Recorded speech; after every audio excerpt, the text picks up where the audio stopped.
Okay, good morning everybody. बड़ी खुशी है आप लोगों के साथ ये टॉपिक के ऊपर बात करते हुए। आग ही आग, हर इंसान किसी जमाने में जीरो ही रहता है। Do you all agree? हर इंसान किसी जमाने में जीरो रहता है और फिर वो तैयारी करता है जीत की और वो फिर हीरो बनने का कार्यक्रम चालू हो जाता है। इसी तरह से अगर आप देखेंगे किसी जमाने का ये जीरो था, किसी जमाने में ये भी जीरो था, किसी जमाने में अगर आप देखेंगे ये भी जीरो था, किसी जमाने में ये भी बड़ा जीरो था, किसी जमाने में ये भी बड़ा जीरो था, किसी जमाने में ये लेडी भी बड़ी जीरो थी। और इस तरह से अगर आप देखेंगे तो हर इंसान जो आप यहां पर देखेंगे किसी जमाने में ये भी जीरो था, किसी जमाने में इतना बड़ा कंपनी चलाने वाला जयप्रकाश गौर जो जेपी ग्रुप ऑफ इंडस्ट्रीज को चलाने वाला, या गाड़ी जो सोप बनाते हैं ये वाला आदमी, ये लोग सब लोग एक जमाने में जीरो थे। भंवरलाल जैन 5,000 करोड़ का कंपनी चलाता है। शहनाज हुसैन जो ब्यूटी का क्वीन मानी जाती है। इस तरह से लक्ष्मी मित्तल जो दुनिया में सबसे बड़े पैसे वाले आदमियों में से गिना जाता है।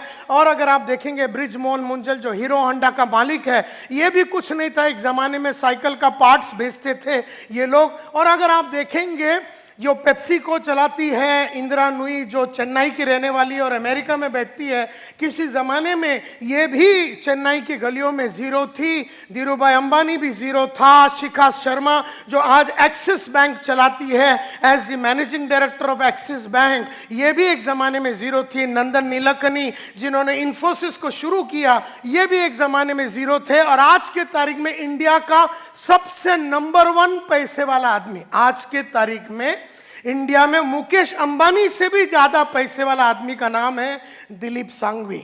आज इंडिया का इस वक्त 10:30 बजे इंडिया का सबसे ज्यादा पैसे वाला आदमी है दिलीप सांघवी। एक जमाने में आज से 30 साल पहले ये भी जीरो था। सन फार्मास्यूटिकल्स का मालिक माना जाता है। आज मुकेश अंबानी से भी ज्यादा पैसा है इसके पास। मरीको इंडस्ट्रीज जो पैराशूट बनाती है, पैराशूट वगैरह बनाती है, वो कंपनी का जो मालिक है वो भी एक ज़माने में। सुनील मित्तल जो आज एयरटेल चलाता है और एक ज़माने में गली गली में जाके टेलीफोन का इंस्ट्रूमेंट्स को बेचता था और एक एक गली में जाके जनरेटर को बेचता था। अपने स्कूटर में जाके वो गली गली में स्कूटर में जाके जनरेटर को बेचता था नॉर्दर्न इंडिया में। एक ज़माने में ये भी जीरो था। एक जमाने में सरदार वल्लभ भाई पटेल भी जीरो थे। एक जमाने में ये लोग सब जीरो थे। एक जमाने में ये भी जीरो था और एक जमाने में ये भी जीरो था। ये हीरो बन के जीरो फिर हो गया, ये हीरो बन के फिर जीरो हो गया और इसके बाजू में जो आदमी है वो हीरो का हीरो ही रह गया। तो ये जरूरी नहीं है कि जो आदमी हीरो बनता वो जीरो वापस नहीं बन सकता, और ये जरूरी नहीं है कि जो जीरो है वो हीरो बन नहीं सकता, ये भी जरूरी नहीं है। और उन्होंने की जीत की तैयारी, इन्होंने की जीत की तैयारी। और ये लोग सब लोग रफ डायमंड थे, रफ डायमंड थे। कोयले के अंदर बैठा हुआ रफ डायमंड। रफ डायमंड की कोई खास कीमत नहीं होती है। फिर वो रफ डायमंड को कोयले के खजान से निकाला जाता है। फिर वो डायमंड के ऊपर 4 चीजें की जाती है। डायमंड के ऊपर 4 चीजें की जाती है। सबसे पहला उसका कलर, डायमंड की 4 क्वालिटी होती है। खास करके डायमंड की सबसे पहली क्वालिटी कलर, जो उसका नेचुरल कलर है उस पर आप कुछ नहीं कर सकते। मतलब अंदर का जो आदमी का नेचुरल जो कैरेक्टरिस्टिक्स है, जो फितरत है ना, उसको बदला नहीं जा सकता। क्योंकि अगर वो बेईमान है तो वो बेईमान है। कहने का मतलब ये है कि जो फितरत है वो बदला नहीं जा सकता अनलेस वो बहुत मेहनत करके अपने आप में काफी परिवर्तन अगर वो लाता है तो कहने का मतलब यह है कि डायमंड की नेचुरल क्वालिटी में कलर आता है, क्लैरिटी आता है, कैरेट आता है, लेकिन नेचुरल क्वालिटी में एक चीज बिल्कुल नहीं आता है और वो है कट। कट तो इंसान लोग डायमंड को करते हैं, लेकिन हम लोगों को कोई कट नहीं कर सकता। जैसे डायमंड को उठा के उसको छीनी हथौड़ी मार के उसको रफ डायमंड से क्रूअल डायमंड से उसको पॉलिश करके उसको कट करके अलग अलग जगह पे उसको फटका मार मार के उसे उसको कट करके उसके अंदर वो क्लैरिटी को लाया जाता है। इस तरह से आपको अगर जीत की तैयारी करनी है, अगर आपको जीरो से हीरो बनना है, तो आपको अपने आप को कट करना पड़ेगा। आपको अपने आप को अलग अलग तरीके से तकलीफों में डालना पड़ेगा, क्योंकि जब आदमी को कट किया जाता है तो वो बहुत तकलीफ से और बहुत अड़चनों से गुजरता है। तो जो इंसान अड़चनों में गुजरता है वो अपने आप को कट करता है, जो पढ़ता लिखता है वो अपने आप को कट करता है, जो ऑडियो वीडियो सुनता है, जो ट्रेनिंग प्रोग्राम में आता है, जिसका गोल बड़ा क्लियर है, वो सब लोग वो इंसान होते हैं, वो जबरदस्त तरीके से अपने आप को कट करते हैं। और जब वो कट करते हैं वो आग से गुजरते हैं। अगर आप सोने को अगर आग में डालेंगे तो तपता रहता है। इसी तरह से मैं हमेशा कहता हूं कि जो इंसान अपने आप को लगातार कट करता है वो आग से गुजरता है, और वो आग से गुजरना, आग ही आग, आग ही आग, अगर मैं बोलूं अपने आप को लगातार आग में रखना। मेरे को 50 बरस का उम्र हो गया, लेकिन 30 साल पहले जो मैंने अपने आप को आग में डाला, जिस तरीके से मैंने अपने आप को तपाने की कोशिश की, जिस तरीके से मैंने अपनी पर्सनैलिटी में आग लगा के, जिस तरह से मैंने अपने कपड़ों पे आग लगा के, जिस तरीके से मैंने अपने सोच में आग लगा के, जिस तरीके से मैंने अपने जीवन में आग लगा के, अलग अलग जो पुराना था उसको जला दिया, पुराना तरीके को जला दिया, पुराना कोट को जला दिया, पुराना सोच को जला दिया, पुराना स्टाइल को जला दिया, पुराना काम करने के तरीके को जला दिया। इस तरह से जला जला के आग ही आग में रह के मैंने अपने आप को जीत के लिए तैयार किया। और इसीलिए हर इंसान, और जो इंसान इस तरह से आग में खेलता है, जो इंसान इस तरह से अपने आप को तैयार करता है, वही इंसान सक्सेसफुल होता है, वही इंसान सक्सेसफुल होता है। और मैं अगर अपनी कहानी शुरू करूं और ये बताऊं तो आज से कई साल पहले की बात है। 1983 में मैंने अपना करियर चालू किया as a door to door salesman.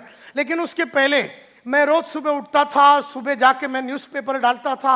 Newspaper डालने के बाद चीरा बाजार, न्यूज़पेपर मैं लोखंडवाला के गलियों में डालता था। उसके बाद मैं चीरा बाजार में चरनी रोड में जाके अपना कॉलेज, हिंदुजा कॉलेज में जाता था। दोपहर को मैं चीरा बाजार में अकाउंटेंट का नौकरी करता था और रात को मैं ट्यूशन लेता था। इस तरह से गरीब मेरी जिंदगी बीत रही थी। गरीबी से मुझे प्यार हो चुका था, सोच मेरी छोटी थी, काम करने का तरीका मेरा छोटा था, ट्रेनों में ट्रैवल करता था, सेम शर्ट 4 दिन पहनता था, एक ही चप्पल कई सालों तक, इस तरह का छोटा जिंदगी में बिता रहा था। ये 1983 की बात है। राह चलते चलते एक दिन मेरा दोस्त जो स्कूल में मेरे साथ पढ़ता था, स्वामीनाथन अय्यर, मुझसे मिला और पूछा तू करता क्या? मैं बोला रोज सुबह जाता हूँ, न्यूज़पेपर डालता हूँ, उसके बाद कॉलेज जाता हूँ, उसके बाद दोपहर को अकाउंटेंट की नौकरी करता हूँ, रात को ट्यूशन लेता हूँ।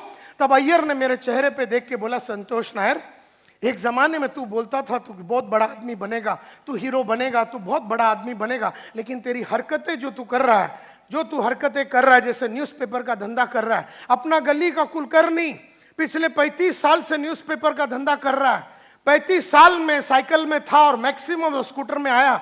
न्यूज़पेपर का धंधा करके कोई भी इंसान बड़ा नहीं हुआ, ऐसा अय्यर ने मुझसे कहा। 2 वक्त की रोटी तेरे को मिल जाएगा, लेकिन जिंदगी में तू बड़ा काम नहीं कर पाएगा। और जो तू अकाउंटेंट का नौकरी कर रहा है, कितना पगार है तेरा? आज 400 रुपए, अगले साल वो 500 हो जाएगा, अगले साल वो 600 हो जाएगा, अगले साल वो 700 हो जाएगा। आज से 15 साल के बाद जब तेरी उम्र 35 की हो जाएगी तो तेरा इनकम विल बी 10,000, 12,000, 14,000। किस तरह का तू शादी करेगा? क्या तेरे बच्चे होंगे? कौन से स्कूल में जाएंगे? उनके सपने कभी पूरा नहीं होगा। जिस तरीके से तू गरीब रहा, जिस तरीके से तेरे सपने कभी पूरे नहीं हुए, जिस तरीके से तेरे बाप ने तेरे को वो सब नहीं दिया जो तेरे को चाहिए था ताकि तू बड़ा इंसान बन सके, ये जो तू काम कर रहा अकाउंटेंट का, इससे तू बड़ा आदमी बन नहीं सकेगा। और रात को जो तू एक ट्यूशन लेता है उसमें 100 रुपया मिलता है, 2 ले ले 200 मिलेगा, 3 ले ले 300। ये गरीब सोच तेरी बदलेगी कब? और ये गरीबों जैसे हरकतें तेरी जो दिन बदलेगा, वो दिन तू हीरो बनेगा, वो दिन तू काम उस तरह का करेगा। क्योंकि जो अकाउंटेंट होता है ना, वो कभी अपने आप को पॉलिश नहीं करता। जो स्कूल का टीचर होता है ना, वो कभी अपने आप को पॉलिश नहीं करता। जो एक बैंक में काम करने वाला साधारण कैशियर, वो सुबह जाता है 9:30 बजे, शाम को वापस आता है, वो ना कभी अपने कपड़ों में, चाल में, ढाल में, विचार में, सोच में, तरीके में, विश्वास में, कॉन्फिडेंस में कौशल्य में, नॉलेज में किसी तरह का वृद्धि नहीं करता, और इसीलिए वो साधारण था, वो साधारण है, और वो मरेगा साधारण ही। इसलिए माय डियर फ्रेंड्स, इसलिए जरूरी है कि आदमी अपने आप को तैयार करे। जीतना हर आदमी का गेम है, लेकिन हर आदमी अपने आप को तैयार नहीं करता। जब स्वामीनाथन अय्यर ने मुझसे पूछा और कहा कि तू लाइफ में बड़ा आदमी नहीं बनेगा, तब मैंने अय्यर से पूछा, यार तू डरा मत, मेरे को बता करना क्या है। तब उसने कहा, जिंदगी बनानी है, नाम कमानी है, इज्जत कमानी है, शोहरत कमानी है, और अपनी चाहतों के हिसाब से अगर जिंदगी जीनी है, अपनी चाहतों के हिसाब से जिंदगी जीनी है, जरूरतों के हिसाब से नहीं। अपनी चाहतों के हिसाब से अगर तेरे को जिंदगी जीनी है, चाहतों के हिसाब से मतलब आज अपने को चाह था स्कोडा लेने का, अपने स्कोडा लिया। आज अपनी चाहत मर्सिडीज का, अपने मर्सिडीज लिया। लेकिन जरूरत के हिसाब से देखा जाए तो वेस्टर्न रेलवे जिंदाबाद। जरूरतों के हिसाब से देखा जाए तो 1 बेडरूम हॉल किचन में हो सकता है। जरूरतों के हिसाब से देखा जाए तो अपनी चाल में सकती है। जरूरतों के हिसाब से देखा जाए तो अपन अपने स्कूल में अपने बच्चे लोगों को म्युनिसिपैलिटी स्कूल में डाल दिया, तो उसकी जो जरूरत थी नॉर्मल एजुकेशन का, वो पूरा हो गया। लेकिन अगर आपकी बेटी की चाहत अमेरिका में जाके एक डिजाइनर बनने का है और उसके लिए 1 करोड़ 9 लाख रुपया लगने वाला है, तो वो बात चाहत की है, वो जरूरत की नहीं है। और उसने जब मुझसे कहा, स्वामीनाथन अय्यर ने, कि तुझे चाहतों के हिसाब से अगर अपनी जिंदगी जीनी है, जरूरतों के हिसाब से तड़प तड़प के अगर नहीं जीनी है, तो एक ही प्रोफेशन है, एक ही धंधा है, एक ही काम है, एक ही औहदा है, एक ही चीज है जो तू कर सकता है, एक ही प्रोफेशन है, एक ही काम है जिसमें अगर तू घुस गया तो तू माला माल बनेगा। तो मैंने पूछा उससे क्या, तो उसने कहा सेल्स। ऐसे कहा सेल्स।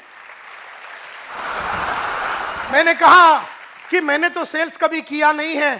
तो उसने कहा, अमिताभ एक्टिंग के पहले कभी एक्टिंग नहीं किया, आशा भोसले गाना गाने के पहले गाना कभी गाया नहीं, मोहम्मद मजीद जो साहब है वो आयुर्वेदिक के बारे में पढ़ाई करने के पहले में, उसके पहले उसको मालूमात नहीं थी, डॉक्टर बनने के पहले वो डॉक्टर था नहीं। तो हर इंसान को तैयार करना पड़ता है अपने आप को, और तुझे भी सेल्स में अपने आप को तैयार करना पड़ेगा। चला जा तू सेल्स के दुनिया में, और अगर तुझे महीने का 5,000 चाहिए तो 5,000 मिलेगा, महीने का 50,000 चाहिए तो सेल्स में 50 मिलेगा, महीने का 5 लाख रुपया चाहिए तो सेल्स में मिलेगा। तेरी चाहतों के हिसाब से तेरी दुनिया चलेगी। ऐसा जब अय्यर ने मुझसे कहा तो मैंने ठान लिया मन में कि अभी तैयारी करनी है जीत की, और ठान लिया मन में कि अब जीरो रहना नहीं है, और ठान लिया मन में कि अब कट करना है अपने आप को और डायमंड बनना है लाइफ में। और तब मैंने डिसाइड किया कि मैं सेल्समैन बनूंगा। तो उन दिनों में मैंने बहुत सारे इश्तिहार में अप्लाई किया, किसी ने अपने को बुलाया नहीं। इश्तिहार पे अपन अप्लाई कर रहे थे। फिर एक दिन मैंने एक बड़ा सा एडवर्टाइजमेंट देखा, उसमें लिखा था, बड़ा आदमी बनना चाहते हो, 6 महीने में बाइक लेना चाहते हो और अपने सपनों को पूरा करने चाहते हो, तो आ जाओ walk in interview eureka Forbes. सुना है यूरेका फोर्ब्स?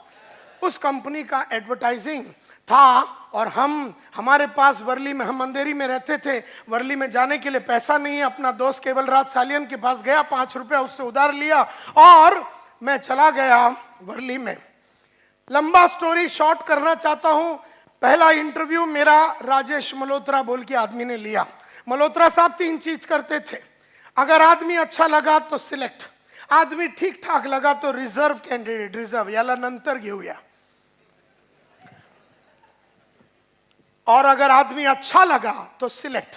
मल्होत्रा साहब ने मेरे को पहले कैटेगरी में डाल दिया, जिसमें उन्होंने मेरे को रिजेक्ट कर दिया, क्योंकि ना मैं सेल्समैन जैसा दिखता था, ना मैं बोलता था, ना मेरी सोच वैसा उनको नजर आया। उन्होंने अंग्रेजी में बहुत सारे क्वेश्चन पूछे, मैं जवाब नहीं दे सका, क्योंकि हम बर्फी वाला स्कूल में पढ़ते थे, डॉन बॉस्को एजुकेटेड। मल्होत्रा साहब ने जब अपने को अंग्रेजी में बहुत सारा पूछा तो हम जवाब नहीं दे सके। मल्होत्रा साहब ना सिलेक्ट किया, ना रिजर्व में डाला, उन्होंने रिजेक्ट कर दिया। और कहा मुंह पे देख के ये कि हम 15 दिन में बताएंगे। तभी मुझे नहीं मालूम था कि 15 दिन में बताने का मतलब है कि अपने को ऑलरेडी उसने रिजेक्ट कर दिया। ये तो बाद में मालूम पड़ा कि लोग अपने को घुमाने के लिए बोलते हैं ना, सोच के बताएंगे, बाद में बताते हैं, इसका मतलब है अपने को लात मार के उन्होंने भगा दिया। ये बात वो जमाने में नहीं समझ में आया, ये तो बाद में अभी समझ में आता है कि टोपी लगाने के लिए लोग इस तरह से बोलते हैं, मी नंतर कळू तुला, मी बोलतो तुझ्याशी, नंतर ये तू, इस तरह से वो बात करते हैं।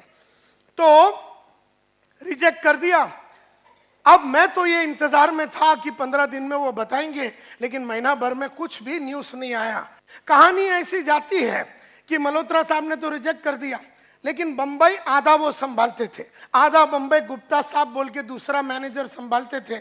उनको आदमियों की जरूरत पड़ी, वो मल्होत्रा साहब के पास गए और उन्होंने कहा, यार तूने बहुत सारे आदमियों को लिया है, लास्ट टाइम मैंने देखा वॉक इन इंटरव्यू में तेरे इधर 200-300 आदमी लोग आए थे, तो तेरे पास कोई कैंडिडेट है सिलेक्टेड तो मुझे दे दे, मुझे एक लोकेशन और एक ग्रुप चालू करना, एक टीम चालू करना। तो मल्होत्रा साहब ने कहा कि ये टाइम तो बहुत अच्छे आदमी नहीं मिले, इसके लिए मैंने सबको, थोड़ा ही मिला मेरे को सिलेक्टेड, तो मेरे पास नहीं है सिलेक्टेड कैंडिडेट। अच्छा, बोले तेरे पास कोई रिजर्व कैंडिडेट है तो वो दे दे, मैं उससे ही टीम चालू करता हूँ, गुप्ता साहब ने कहा। तो उन्होंने कहा, नहीं यार मेरे पास रिजर्व कैंडिडेट भी नहीं है, मैंने सबको सिलेक्ट करके ले लिया। अच्छा, बोले तेरे पास रिजेक्ट माल तो होगा, तो वो ही दे दे मेरे को। तो मल्होत्रा साहब को गुप्ता साहब को मल्होत्रा साहब ने वो जो 150-200 आदमी जिसको उन्होंने रिजेक्ट किया था, वो रिजेक्टेड आइटम का सब फॉर्म दे दिया, उसमें अपना भी नंबर था। उस रिजेक्टेड फॉर्म के अंदर तो वो सब जीरो के फॉर्म से, वो सब जीरो वाले थे, वो जीरो के फॉर्म से गुप्ता साहब ने मालूम नहीं कौन सा टेक्निक यूज करके उसमें से छाटम छाट करके अपने को एक टेलीग्राम भेजा। ये 1985 की बात है, उस जमाने में एसएमएस वगैरह नहीं होता था, टेलीग्राम होता था।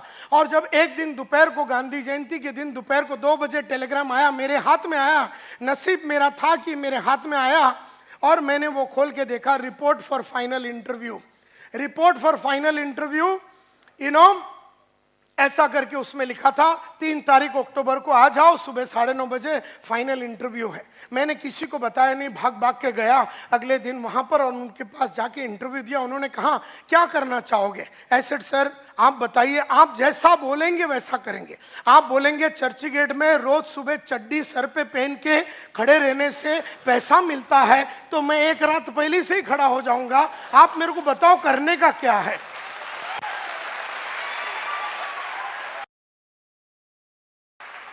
तो इस तरह से मैंने उनसे पूछा, उसने कहा कि क्या कर, मैं बोला सर मेरे को पैसे चाहिए। बोलता ये लाइन में बड़ा इज्जत है, नाम है, शौर्य। मैं बोला इज्जत बिज्जत नहीं चाहिए, अपने को रोकड़ा चाहिए, क्योंकि 18 महीने से भाड़ा नहीं भरा है महाराष्ट्र हाउसिंग बोर्ड को, माँ का इलाज के लिए पैसा नहीं है, बड़ी बहन का शादी नहीं हो रहा, पैसे नहीं है घर में, छोटी बहन का शादी नहीं हो रहा, पैसे नहीं है हाथ में, डॉक्टर को 6 महीने से पैसा नहीं दिया, किराने वाले को 6 महीने से पैसा नहीं दिया, न्यूज़पेपर वाले को 3 महीने से पैसा नहीं दिया, मेरे को आगे पढ़ने का था, पैसा नहीं था। ऐसे सिचुएशन में ये बोलता है इज्जत मिलेगा, नाम मिलेगा, वो किधर डालेगा अपन? तो हमने कहा मेरे को इज्जत बिज्जत नहीं चाहिए सर, अपने को बताओ रोकड़ा कैसा कमाने का है, टेल मी पैसा कैसा कमाने का। बोलता है I will teach you how to sell. एक बैच मैं कल सुबह 4 अक्टूबर को चालू कर रहा हूं, मैं एक बैच चालू कर रहा हूं 14-15 लोगों का, और एक मैं 15 दिन के बाद ज्वाइन चालू कर रहा हूं, तू कौन सा ज्वाइन करना चाहेगा? तो हीरो जो जीरो लोग होते ना, तो मैंने बोला 15 दिन के बाद आता हूं। ये जीरो लोग का यही काम होता है, कल सुबह मौका है, वो जीरो लोग कभी पकड़ेंगे नहीं, 15 दिन डीले करें। मैं बोला 15 दिन के बाद आता हूँ, बाकी सब काम सल्टा बिल्टा के मैं आता हूँ। अभी सल्टाने के लिए क्या है लाइफ में? कुछ भी है नहीं, 8 आना है नहीं तेरे जेब में, क्या सल्टाएगा तू? फिर जीरो लोग ऐसे बात करते हैं, मैं सल्टा के आता हूँ जैसे कि अंबानी की औलाद है, बहुत कुछ सल्टा के आने का है, इधर कुछ है नहीं।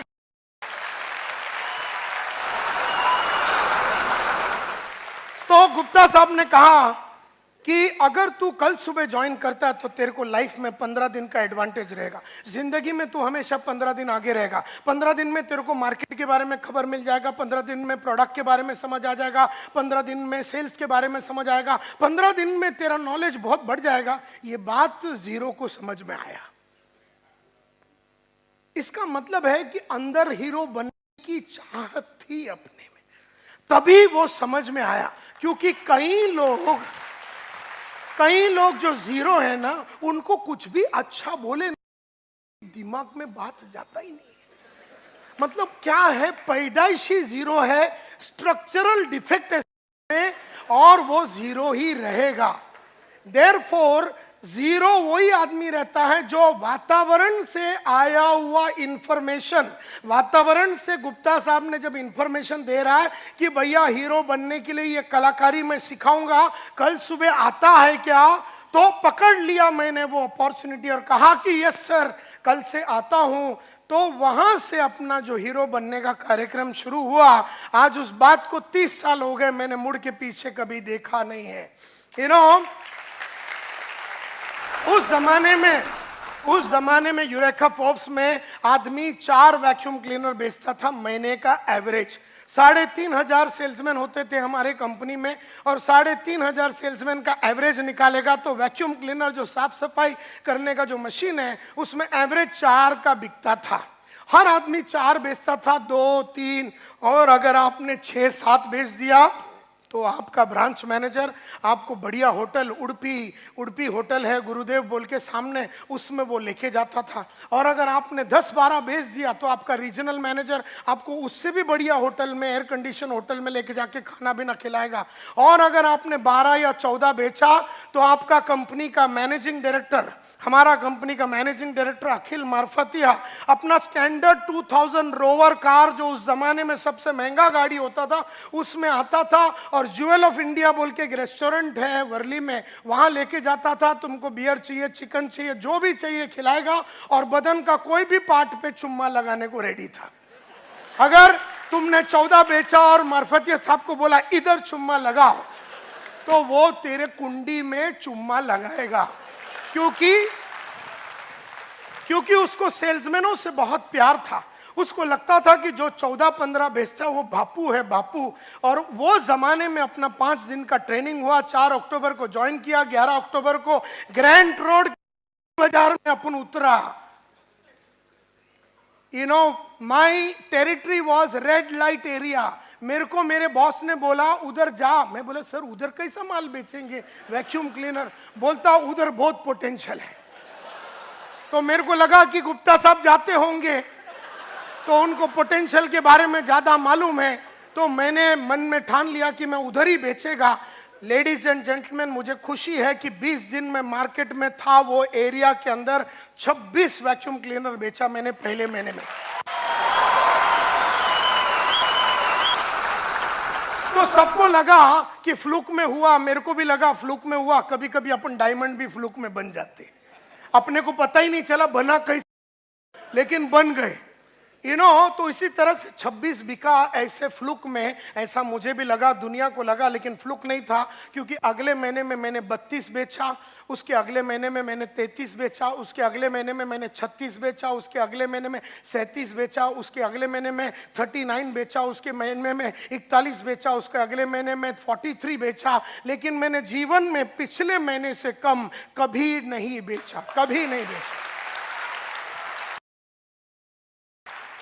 तो उन्होंने मेरे को इंडिया का नंबर 1 सेल्समैन बन गया, इंडिया का रातों रात नंबर 1 सेल्समैन मैं बन गया। तो उन्होंने मेरे को ग्रुप लीडर बना दिया, मेरे साथ 4 आदमी डाल दिया, इंडिया का नंबर 1 ग्रुप लीडर बना। तो उन्होंने 12 आदमी दे दिया एक ग्रुप लीडर के साथ, मैं इंडिया का नंबर 1 सेल्स सुपरवाइजर बना। तो उन्होंने फिर मेरे को ब्रांच मैनेजर बनाया, 29 आदमी दिए, मैं इंडिया का नंबर 1 ब्रांच मैनेजर बना। पहली बार इंडिया में 200 सेल एक ब्रांच ने हमने किया, पहली बार 300 सेल यूरेका फोर्ब्स में हमने किया, पहली बार 400 सेल एक ब्रांच ने हमने किया, पहली बार 500 सेल एक ब्रांच में हमने किया। हमारा काम ही था रिकॉर्डें बनाना और रिकॉर्डों को तोड़ना। इस तरह से हमने अपना जीवन को चालू किया। और फिर हम डिप्टी डिविजनल सेल्स मैनेजर बने, डिविजनल सेल्स मैनेजर बने, एरिया सेल्स मैनेजर बने, रीजनल सेल्स मैनेजर बने। और फिर उसके बाद सीज फायर बोल के फायर एक्सटिंग्विशर कंपनी, लाल कलर का जो फायर एक्सटिंग्विशर है उस कंपनी में डीजीएम बने और जनरल मैनेजर बने। और फिर उसके बाद एक ट्रेनिंग कंपनी टीम प्रोडक्टिविटी बोल के कंपनी में वाइस प्रेसिडेंट बने और वहां का हम डायरेक्टर बने। और 15 साल पहले हमने स्मार्ट बोल के ये ट्रेनिंग कंपनी शुरू की। जो इंडिया का जाना माना ट्रेनिंग कंपनी, हिंदुस्तान यूनिलीवर होवे, कोको कोला होवे, प्रॉक्टर एंड गैम्बल होवे, फोर्ड होवे, हुंडई होवे, महिंद्रा एंड महिंद्रा होवे, एशियन पेंट्स होवे, दुनिया की बेहतरीन कंपनियों को ट्रेन करने के बाद आज से करीबन 8-9 साल पहले हमने कहा कि अब ये बड़े कंपनियों को छोड़ देंगे और small, medium, nano, micro enterprises, जो छोटे धंधे वाले 10 करोड़, 100 करोड़, 25 करोड़, 50 करोड़, ऐसे लोगों के साथ काम करेंगे। और आज हम लोगों का कंपनी पूरा छोटे और मीडियम एंटरप्राइजेस के धंधे वालों के लिए काम करती है। इस तरह से एक भयंकर 120 जन का कंपनी को हमने बनाया। मुझे याद है मेरा पहला घड़ी था हेनरी सैंडोज एंड फिल्स, पहला घड़ी था मेरा हेनरी सैंडोज एंड फिल्स, 25वां हैंड है मेरे ख्याल से, जो मेरे बाप ने मेरे को गिफ्ट दिया था। सेकंड हैंड भी नहीं था, वो 25वां हैंड था। 25 रुपया का लिया था मेरे फादर ने, वो मेरा पहला घड़ी था। मैंने टारगेट रखा कि मैं 500 रुपया का सिटीजन कॉर्ड्स खरीदूंगा मेरे पहले पगार से, और मैंने वो खरीदा। उसके बाद मैंने लक्ष्य रखा, पर्पस रखा, गोल रखा कि अब मैं 1200 का घड़ी खरीदूंगा। टाइटन क्लासिक खरीदा। फिर मैंने लक्ष्य रखा कि मैं 5000 का घड़ी खरीदूंगा। फिर मैं 50,000 का घड़ी खरीदूंगा। फिर लक्ष्य रखा 1 लाख, 2 लाख, 3 लाख, 4 लाख, 5 लाख, 5,60,000 रुपए का मैंने घड़ी का टारगेट रखा, और मैंने रोलेक्स का घड़ी 5,60,000 का खरीदा। मुझे याद है मेरा जो पहला पेन होता था वो 2 रुपए का शार्प का पेन होता था, जो वेस्टर्न रेलवे में अपन ट्रेन में जब जाते हैं तो वो बेचने के लिए आदमी आता है। तब मैंने टारगेट रखा कि मैं विल्सन का पेन रखूंगा 40 रुपया का, 40 रुपए का विल्सन का पेन रखता था। उसके बाद मैंने बोला कि अब मैं पेन रखूंगा 100 रुपये का, और फिर वो 100 रुपये का मैं फ्लेयर का पेन रखता था। उसके बाद 400 रुपये का शेफर का पेन रखता था, 1000 रुपये का सिल्वर क्रॉस पेन रखता था, 2000 का गोल्ड क्रॉस पेन रखता था, 25,000 का मॉन्ट ब्लैंक रखता था। आज 3 लाख रुपये का 3 लाख रुपये का अपन पेन अपने इधर जेब में लगा के घूमते हैं। मुझे याद है माय डियर फ्रेंड्स,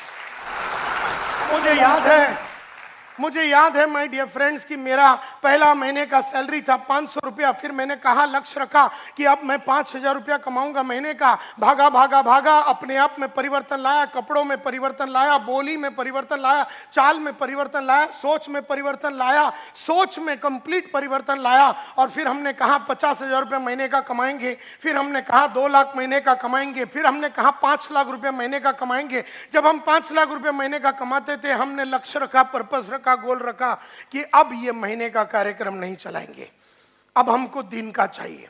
तो दिन का हमने टारगेट रखा कि हम 3,000 रुपया कमाएंगे, फिर दिन का 10,000 रुपया कमाएंगे, दिन का 4 लाख कमाएंगे, दिन का 5 लाख कमाएंगे, दिन का 7 लाख रुपया। जब दिन का 7 लाख रुपया कमाते थे तो हमने कहा अब ये इस तरह का गरीब जिंदगी हम जी नहीं सकते। दिन में खाली 7 लाख रुपया कमा के कैसा आदमी जिएगा दिन में? तो हमने कहा अब ये दिन का कार्यक्रम नहीं, अभी अपने को घंटे का चाहिए। तो हमने घंटे का फिर रखा 10,000 रुपया, फिर घंटे का 20,000 रुपया, फिर घंटे का 3 लाख रुपया। इस तरह से हमने अपना जीवन को बिताया। जैसे जैसे पैसा ज्यादा कमाने का था, हमने अपना नॉलेज को बढ़ाया, अपने नॉलेज को बढ़ाया, कई किताबें पढ़ी, ऑडियो देखे, वीडियो देखे, नॉलेज को कंप्लीटली बदला। और फिर उसके बाद एटीट्यूड्स में बदलाव लाया, और बहुत सारे 5 लाख रुपया पर घंटे के लिए कमाने के लिए जो स्किल्स लगता है, कौशल्य लगता है, सेलिंग स्किल्स लगता है, नेगोशिएशन स्किल्स लगता है, प्रेजेंटेशन स्किल लगता है, लीडरशिप स्किल लगता है, चेंज मैनेजमेंट स्किल्स लगता है, इंटरव्यूइंग स्किल्स लगता है, बहुत कौशल्य लगता है कमाने के लिए। देयरफॉर बहुत सारे अलग अलग कौशल्य डेवलप किया। और फिर अगर आपको बहुत सारा कमाना है और आगे बढ़ना है तो आदतें बदलनी पड़ेंगी। तो आदतों में बहुत परिवर्तन लाया, बहुत ज़्यादा परिवर्तन लाया। सुबह उठने की आदत, टीवी ना देखने की आदत, और पढ़ाई करने की आदत, झूठ ना बोलने की आदत, आधा महीने में पूरा महीने का काम करने का आदत, टाइम वेस्ट ना करने की आदत, ऐसी बहुत सारी आदतें डाली।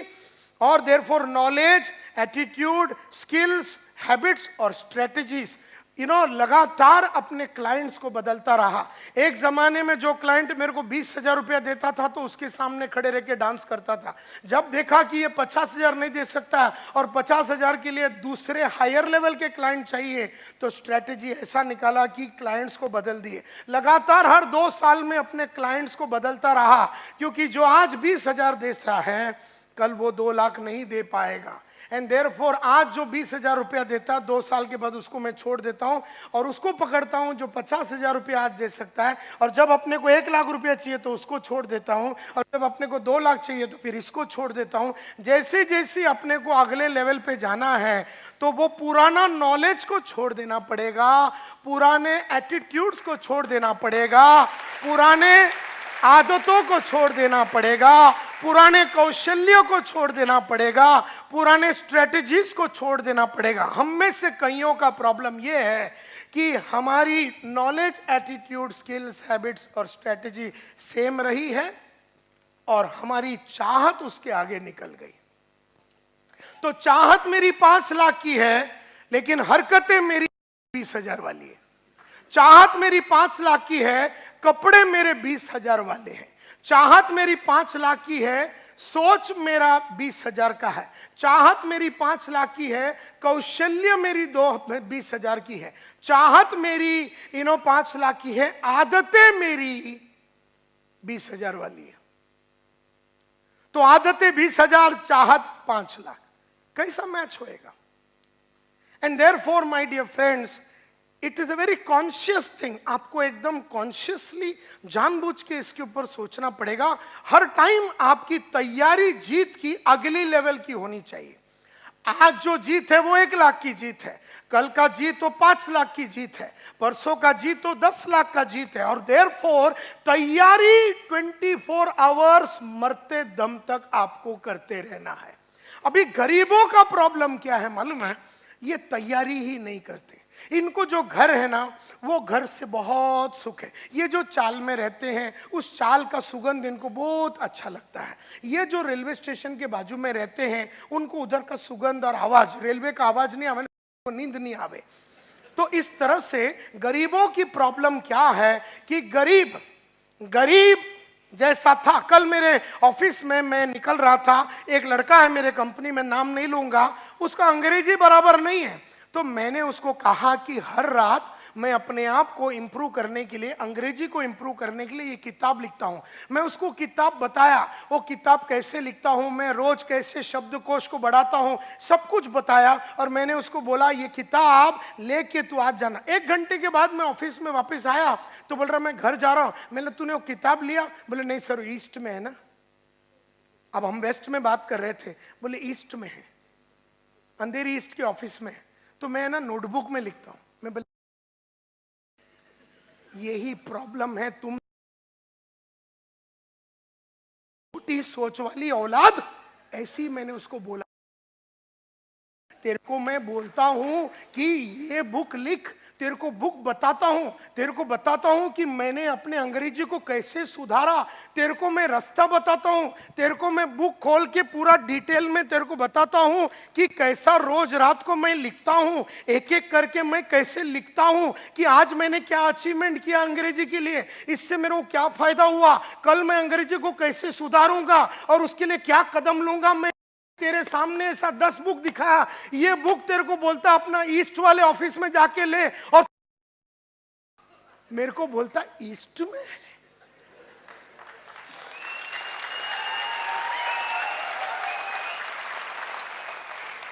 यही बात करने के लिए मैं 3 लाख रुपया लेता हूं तेरे को फ्री में, तू हमारे कंपनी में काम करता है। तो बोलता मैं नोटबुक में लिखूंगा। अबे मैं बोला नोटबुक में लिखना, और ये नोटबुक जिसमें नायर साहब की चित्र है, तो जब ये खोलेगा ना, इसका नाम है 21 day habit and confidence multiplier, यानी इंग्लिश की हैबिट। या फिर अभी इसको अगर हेल्थ के लिए यूज करना, अगर आपका वजन बहुत ज्यादा है, आपको वजन कम करना, 21 दिन में आपको 10 किलो कम करना, 21 दिन में 21 दिन में डायमंड बनना है ना, रोज रात को ये लिखने का। 21 दिन में आप बन सकते हैं कुछ भी। आपको अंग्रेजी सीखना है 21 दिन में आप सीख सकते हैं, आपको अरबिक सीखना है 21 दिन में। जब मैंने उसको बताया ये सब बातें, तो बोलता मैं नोटबुक में लिखूंगा। यही सोच है एक छोटे आदमी का, कि जब बड़े विचार उसके सामने पेश किया जाता है, बड़े तरीके से काम करने का रास्ता उसको दिखाया जाता है, तब आदमी छोटेपन पे ही बैठा रहना चाहता है। यही प्रॉब्लम है इस दुनिया का, क्योंकि वो उसको मैं बोलता हूं तैयारी कैसा करने का उसको समझ में नहीं आ रहा। वो ये बुक छोड़ के अंधेरी ईस्ट तक जाने के लिए आधा घंटा पौना घंटा लगेगा और रिटर्न आना, यानी बदन को जो तकलीफ लगेगा, फिजिकल पेन जो लगेगा, जो तकलीफ लगेगा, खर्चा लगेगा, और वहां जाके उसको लाना, उसने उस चीज को पोस्टपोन ही कर दिया। And that is why a large number of people अपने आप को बना नहीं सकते हैं, क्योंकि वो तैयारी जीत की नहीं कर रहे, वो हमेशा तैयारी हार का कर रहा है। वो आदमी जिसकी हरकत कल थी वो जीत की तैयारी नहीं थी, वो हारने की तैयारी थी। तो जीतने वाले उसको लेसन सिखा रहे, लेकिन हारने वाले को इतनी जमाने से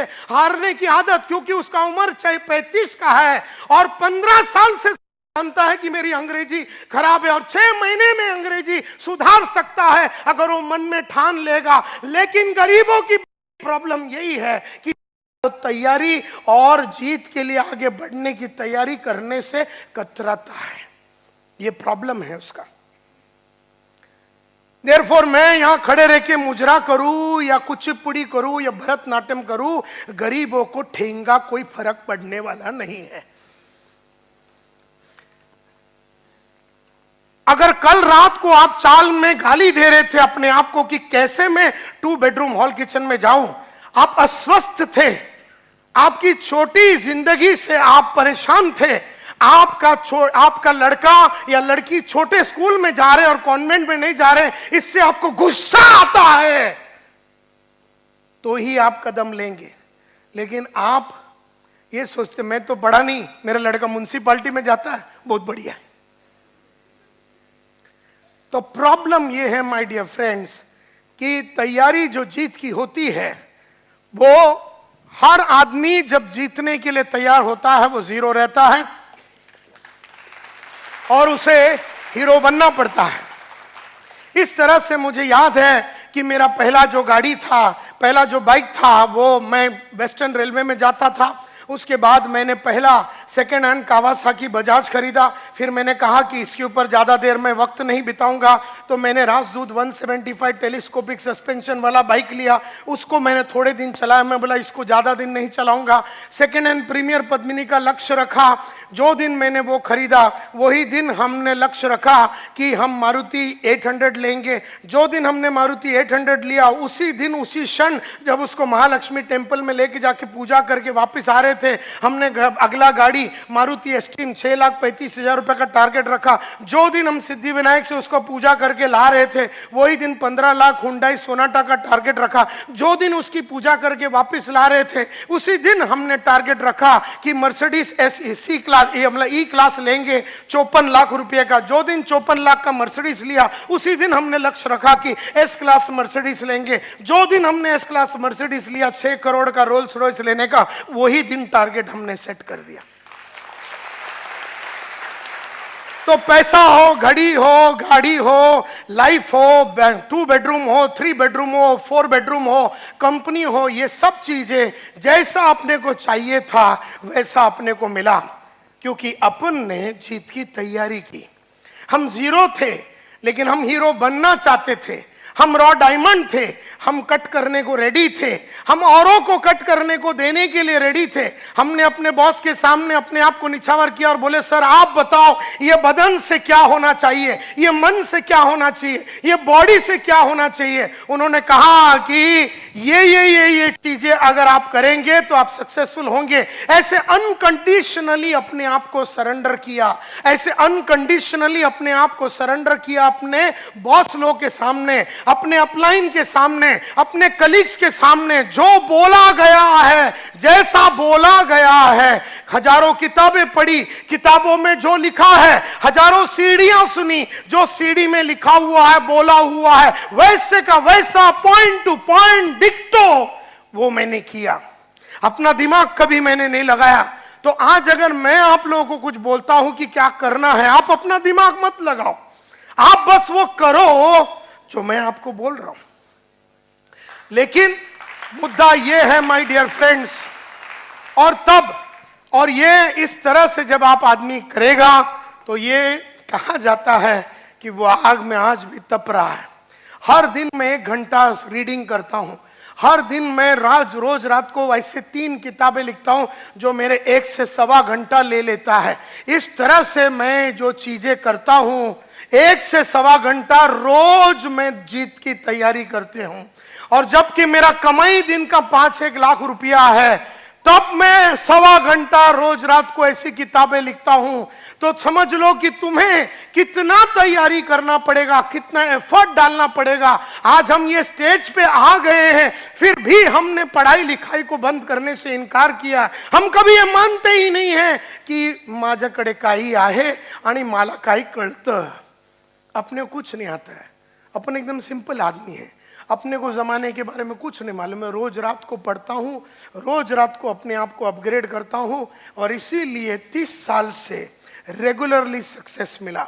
कईयों को 1 साल सक्सेस मिलता है, फिर नीचे चला जाता है, फिर 6 महीना गायब रहता है, फिर थोड़ा सक्सेस मिलता है, फिर वो नीचे चला जाता है, फिर थोड़ा मिलता है, फिर वो गांव चला जाता है, फिर नीचे चला जाता है। इस तरह से लाइफ बढ़ता नहीं है, इस तरह से लाइफ बनता नहीं है। तो माय डियर फ्रेंड्स, मुझसे लोग देयरफॉर पूछते हैं कि सर ये सभी लोग जो थे जिनके बारे में आपने कहा जो जीरो थे और हीरो बने कैसे, तो मैंने स्टडी किया उनके लाइफ को, मेरे लाइफ को, और दुनिया के बेहतरीन विश्वनाथन आनंद जो चेस प्लेयर है, दुनिया के बेहतरीन बैट्समैन, दुनिया के बेहतरीन एक्टर, इनके लाइफ को, दुनिया के बेहतरीन नेटवर्कर।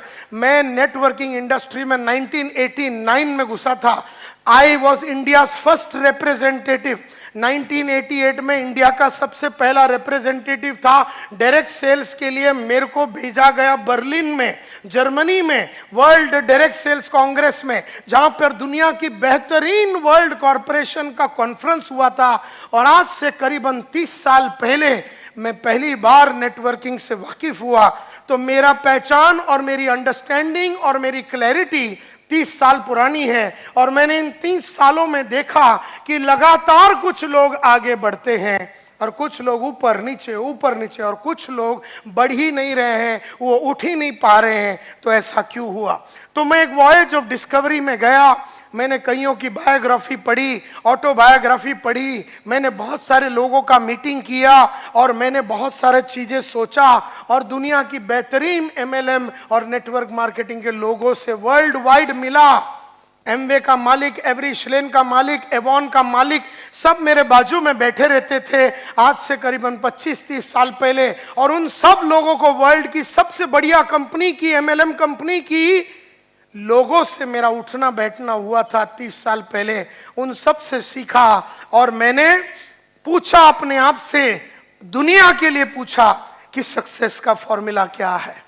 तब मुझे समझ में आया, success everybody wants it, yes और नो। मैंने देखा कि किसी को भी पूछो सक्सेस चाहिए, तो मुझे लगा कि हार्ड वर्क शायद सक्सेस का फॉर्मूला रहेगा। लेकिन मैं आज आपको बताना चाहता हूं, हार्ड वर्क का सक्सेस से कोई लेना देना नहीं है। क्योंकि अगर हार्डवर्क ही सक्सेस का फॉर्मूला है, तो मेरे बाजू में एक आदमी रिक्शा चला रहा है, पिछले 30 साल से गरीब था, गरीब है, गरीब रहेगा। तो हार्डवर्क का सक्सेस से कोई लेना देना नहीं है।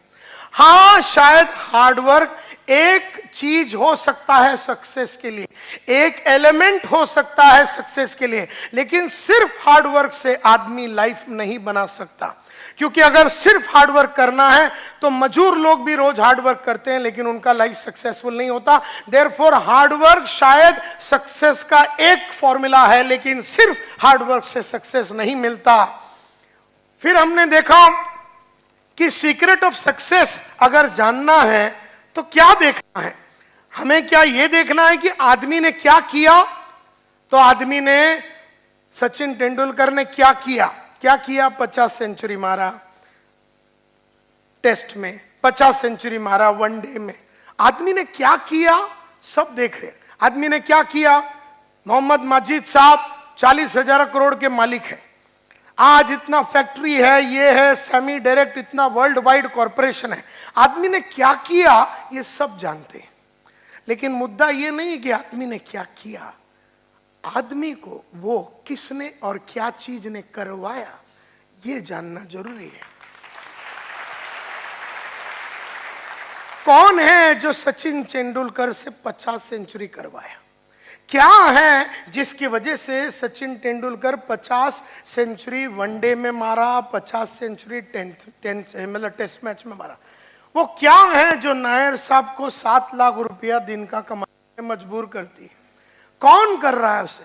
क्या किया ये सब लोग जानते हैं कि वो 7 लाख कमा रहा है, लेकिन दैट इज नॉट इंपॉर्टंट. तो काय केलं दैट इज नॉट इंपॉर्टंट. कोणी त्याच्याशी हे करून घेतलं? क्या की मतलब what made main do it? क्या चीज है जिन्होंने उनसे ये करवा के लिया? ये जरूरी है, क्योंकि अमिताभ बहुत बड़ा एक्टर है और करोड़ों रुपया कमाता है. व्हाट मेन डू, तो वो तो नजर आ रहा है कि वो क्या किया है, कि वो रोल्स रॉयस गाड़ी चलाता, ये तो दिखता है. लेकिन what made main do it, क्या चीज करने के वजह से वो रोल्स रॉयस तक पहुंचा? क्या चीज करने की वजह से वो 50 सेंचुरी मार सका? क्या चीजें करने से वो 7 लाख रुपया दिन का कमा सकता है? क्या चीज करने से? तो जब मैं इस स्टडी पे पहुंचा तो मैं समझ गया कि मैं ढूंढ रहा था the common denominator of success, कि वर्ल्ड में सक्सेस का कॉमन डिनोमिनेटर या कॉमन फैक्टर क्या है. मैं इस नतीजे पे पहुंचा कि दुनिया में सिर्फ सक्सेस का एक फॉर्मूला है, और ये मैं 500 बार बोल चुका हूं, लेकिन फिर भी जब जब मैं बोलता हूं तो मुझे याद आती है कि मुझे ये करते रहना है. हर दिन, हर शाम, हर घंटे मुझे करते रहना है. जानना और करने में बहुत फर्क है. जानने वाले लोग इंटेलिजेंट होते हैं, करने वाले लोग वाइस होते हैं. इंटेलिजेंट आदमी को सब मालूम है क्या करने का, लेकिन जो प्रज्ञा को प्राप्त हुआ है, जो वाइस आदमी होता है, जिसको शाना बोलते हैं, वो करता है, और इंटेलिजेंट खाली जानता है.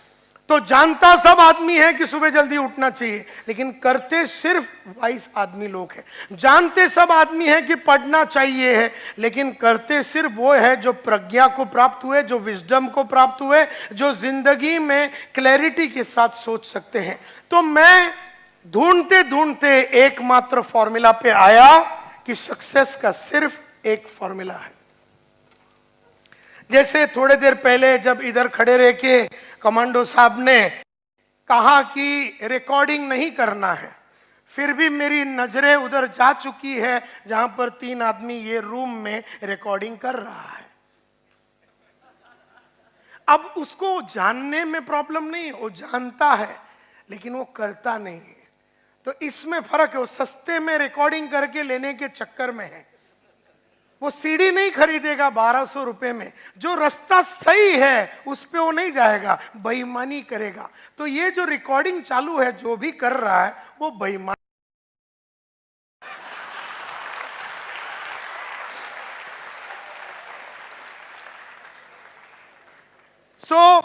क्योंकि उसको बोलने के बावजूद समझ में नहीं आता. वो अनपढ़ गवार नहीं है, वो शाना समझता अपने आप को, लेकिन है वो गधा. समझने से शाना कोई नहीं होता, बनने से ही शाना होता है. तो सक्सेस का एकमात्र फॉर्मूला है, और वो है ये: the secret lies in the fact that successful people form the habit of doing things that failures don't like to do. बड़ा सिंपल है. सक्सेस का फॉर्मूला सिर्फ एक ही है. सक्सेस का फॉर्मूला सिर्फ एक ही है, और वो ये है the secret of success. Success का सीक्रेट कहां पर है? It is in the fact कि सक्सेसफुल लोगों ने वो करने की आदत डाली जो उन्हें अच्छा नहीं लगता. सक्सेसफुल लोगों में और अनसक्सेसफुल लोगों में फर्क सिर्फ इतना है कि सक्सेसफुल लोगों ने वो करने की आदत डाली जो अनसक्सेसफुल लोगों को करने को अच्छा नहीं लगता. सक्सेसफुल लोगों में और अनसक्सेसफुल लोगों में, कामयाब लोगों में और नाकामयाब लोगों में फर्क सिर्फ इतना है कि कामयाब आदमी ने वो करने की आदत डाली जो उसे अच्छा नहीं लगता, और नाकामयाब आदमी हमेशा वो करता है जो उसे अच्छा लगता है. मुझे भी सुबह उठने को अच्छा नहीं लगता, तुम्हें भी सुबह उठने को अच्छा नहीं लगता, लेकिन रोज सुबह 5:15 बजे उठ के मैंने उठने की आदत डाली. मुझे भी पढ़ने को रोज 1 घंटा सुबह पढ़ने को अच्छा नहीं लगता, तुम्हें भी रोज सुबह 1 घंटा पढ़ने को अच्छा नहीं लगता, लेकिन रोज सुबह मैंने 1 घंटा पढ़ पढ़ के मैंने पढ़ने की आदत डाली।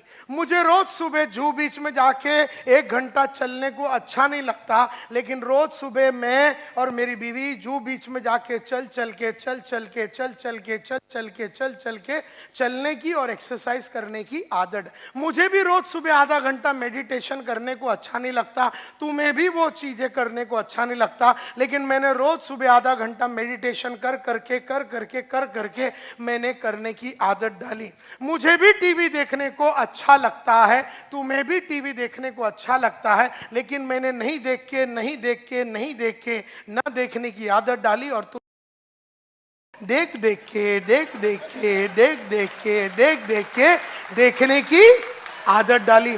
तुम जो भी कुछ हो तुम्हारी आदत के वजह से हो, मैं जो भी कुछ हूं मेरी आदत के वजह से हूं। सिंपल। मैंने वो किया जो अच्छा नहीं लगता, तुमने वो किया जो तुम्हें अच्छा लगता है। सिर्फ एक ही फॉर्मूला है सक्सेस का, और गरीब हो या अमीर हो सब पे लागू होता है एक कच फॉर्मूला, वो करो जो अच्छा नहीं लगता। मुझे भी बड़े बड़े लोगों को मिलने को अच्छा नहीं लगता, तुम्हें भी बड़े बड़े लोगों को मिलने को अच्छा नहीं लगता, लेकिन मैंने बड़े बड़े लोगों को मिल मिल के अपना बड़े लोगों को मिलने का कॉन्फिडेंस बढ़ाया। हम लोग छोटे लोगों को मिल मिल के छोटे लोगों में खुश रहने की हमने आदत डाली। मुझे भी झूठ बोलने को अच्छा लगता है, तुम्हें भी झूठ बोलने को अच्छा लगता है, लेकिन मैंने नहीं बोल के न बोलने की आदत डाली। और कई डाउनलाइन ने अपने अपलाइन को टोपी लगा के टोपी लगाने की आदत डाली। मुझे भी रोज काम करने को अच्छा नहीं लगता, तुम्हें भी रोज काम करने को अच्छा नहीं लगता, लेकिन मैंने रोज काम करके रोज रेगुलरली काम करने की आदत डाली। तुमने कभी कभी काम करके काम करने की आदत डाली। तुम जो भी कुछ हो तुम्हारी आदत की वजह से है। अमिताभ जो भी कुछ है उसकी आदत की वजह से, मैं जो भी कुछ हूं मेरी आदत की वजह से है। हम सब लोग जो भी कुछ है हमारी आदत की वजह।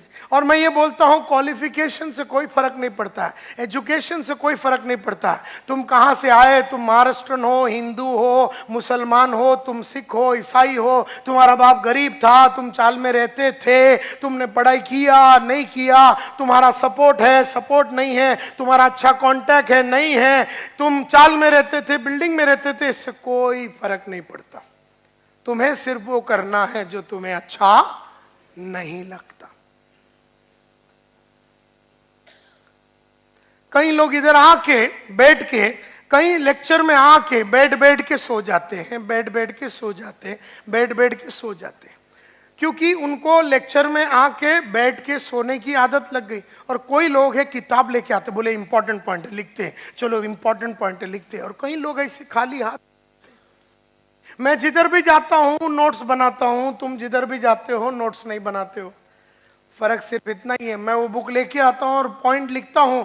मैं प्रोग्राम खत्म होने के बाद रात को घर में जाता हूं और पूरे दिन में जो प्रोग्राम में जो ट्रेनर ने सिखाया, करीबन 1.5 से 3 घंटा बैठ के पूरा दिन में क्या सीखा वो पूरा लिख देता हूं। तो तुम्हारे जगह पे मैं आज अगर होगा तो रात को सोने के पहले 200 पेज की किताब में संतोष नायर ने आज सुबह 10 बजे से लेके 10:30 से लेके 1:30-2 बजे तक क्या बताया वो मैं पूरा लाइन से लिखूंगा। नायर साहब ने सक्सेस का फॉर्मूला बताया, नायर साहब ने बताया, नायर साहब ने ये बताया, ऐसे लिखते लिखते मैं 3-3:30 बजा डालूंगा। और तुम में से कई ऐसे लोग हैं बराबर रात को 10 बजे राणा प्रताप देखेंगे, उसके बाद कुछ तो लोग कहेंगे देखेंगे, उसके बाद 11 बजे आहट देखेंगे, और फिर बाजू में जो आइटम है उसको पकड़ के सो जाएंगे।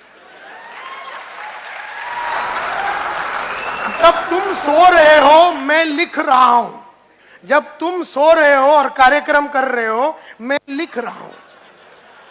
फर्क सिर्फ इतना है, मैं लिखने के बाद कार्यक्रम करता हूं, तुम कार्यक्रम करके सो जाते हो।